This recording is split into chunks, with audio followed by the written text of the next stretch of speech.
Welcome to Lesson 3, Triangle Classifications and Theorems. What we're going to do in this lesson is to identify and classify triangles by both their angles and their sides. So we're going to formalize it a little bit more. And we're also going to recognize these characteristics in order to help us solve problems within triangles. Finally, we are going to use the triangle sum and exterior angle theorem to help us solve for missing angles in triangles. Let's take a look at some of the triangles that you already know. So if we're classifying triangles by both their angles and the sides, we have to, when we see a triangle, give it two classifications. A triangle could be acute and isosceles, or it could be a right and isosceles. So the point is you've got to use both, and we'll try some practices. But generally speaking, an acute triangle is a triangle where all angles are less than 90 degrees, and they are all different. And a right triangle, we always have one angle that is equal to 90 degrees. And finally, in an obtuse triangle, we have one angle that is greater than 90 degrees. Now, if we're looking at sides, right, and a triangle has both angles and sides. If we have an equilateral triangle, we've already discussed that all sides are equal, and therefore we call it equilateral. But if all sides are equal, then that means that all angles have to be equal as well in a triangle, and therefore call it equiangular. Notice these marks. These straight marks are congruency marks, meaning that all the sides are the same. And these little half circles or quarter circle marks, these arcs I should say, mean that all of these angles are congruent to each other. Okay, let's move on to isosceles. In an isosceles triangle, we have stated before that exactly two sides are equal. Therefore, the angles opposite the sides are also congruent. So if these two sides are equal or congruent, then the two angles opposite them have to be congruent as well. Finally, we've also learned about scalene triangles, and that's where all sides are different. Therefore, all angles have to be different. Let's look at our two theorems. First, we have our basic triangle sum theorem, and that's the theorem that all three angles of a triangle have to sum to 180 degrees. And you've probably been working with that theorem for many years. We also have something called the exterior angle theorem, and it really comes from the triangle sum theorem. And what this means is that if we have an exterior angle, such as down here, it has to equal the sum of the two remote interior. And so the two angles that are not touching it, that are not adjacent to it, are called remote. So if we were to add these two angles together, we would, of course, get our exterior angle. And let me show you, assuming in this top drawing up here, if I were to draw a line, let's try that again. If I were to draw a line out here and extend the base out, well, this angle I know would have to be 110 because this is a straight angle, and we already know that straight angles sum to 180. And this is 70, so this has to be 110.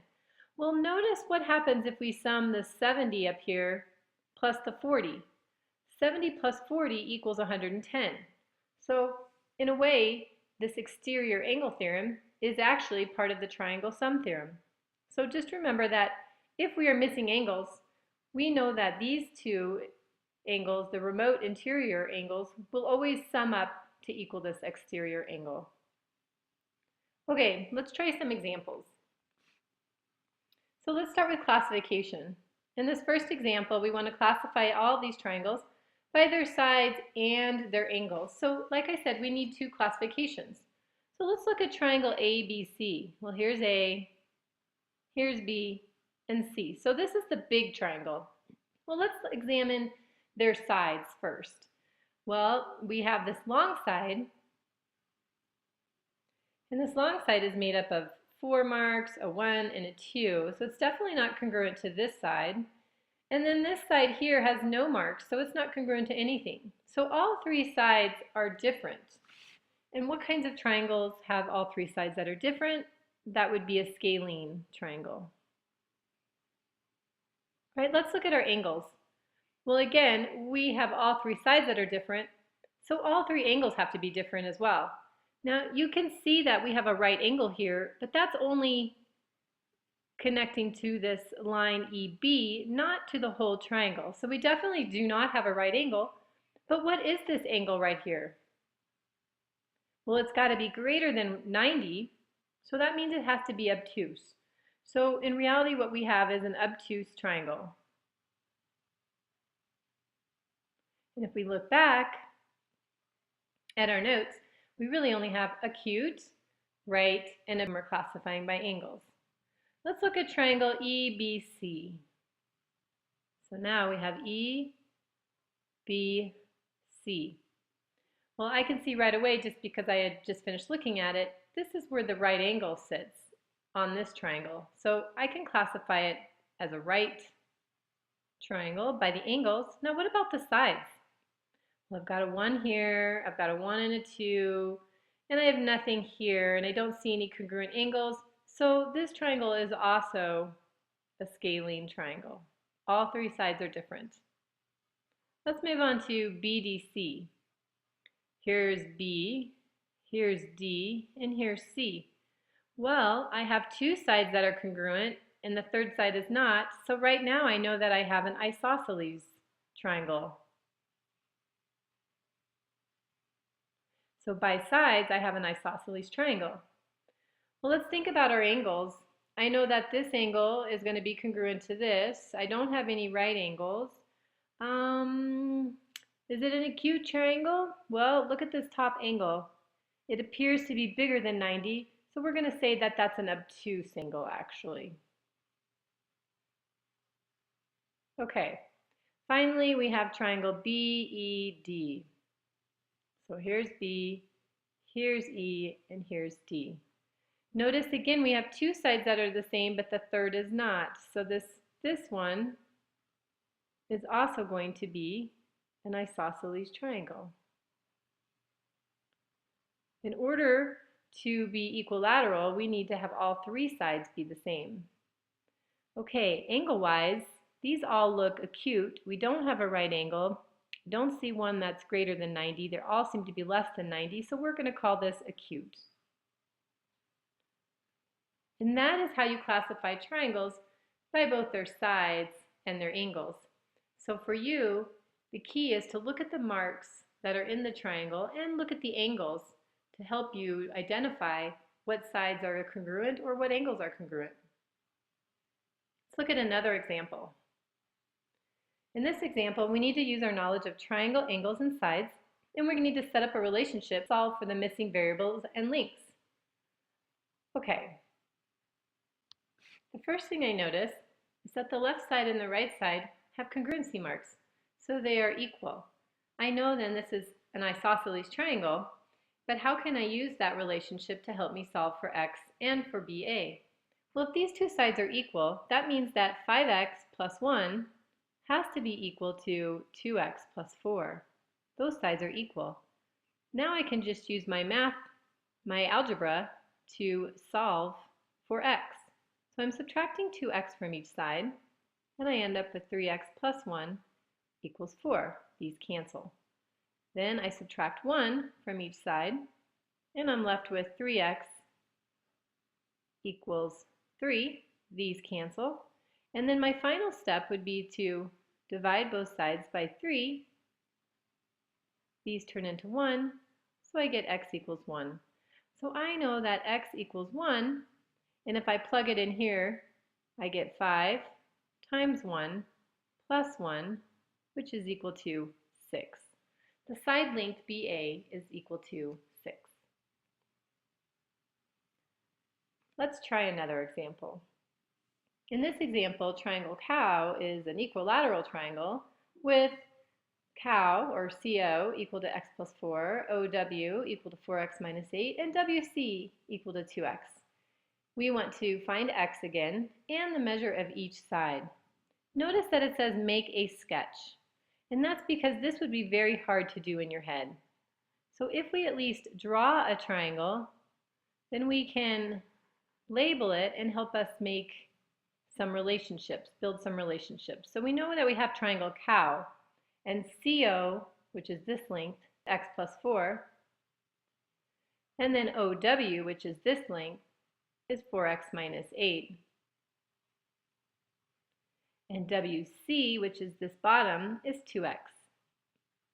And then I'm going to label it because it says up here that it's equilateral. What does that mean? That means that this side is congruent to this side, which is congruent to this side. So all three sides have the same value. This makes it nice because I can choose any two sides to set equal to each other to solve for x. Well, I'm going to use the bottom side because it's a little bit easier. It only is a 2x. So I'm going to say that 2x is equal to x plus 4. But I could have done x plus 4 is equal to 4x minus 8, or I could have done 4x minus 8 is equal to 2x, because all three sides equal one another. Well, let's go ahead and solve this. So I'm going to subtract 1x from both sides, and I'm left with x. 2 minus 1, x is just x. These cancel, and x equals 4.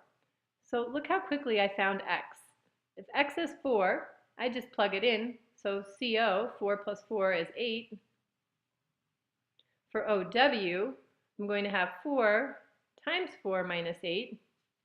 That would be 16 minus 8, which is just 8. And then WC, I'm going to have 2 times 4, which is also 8. Do you see a pattern? I didn't have to calculate every single side. If it's equilateral, every single side should equal each other.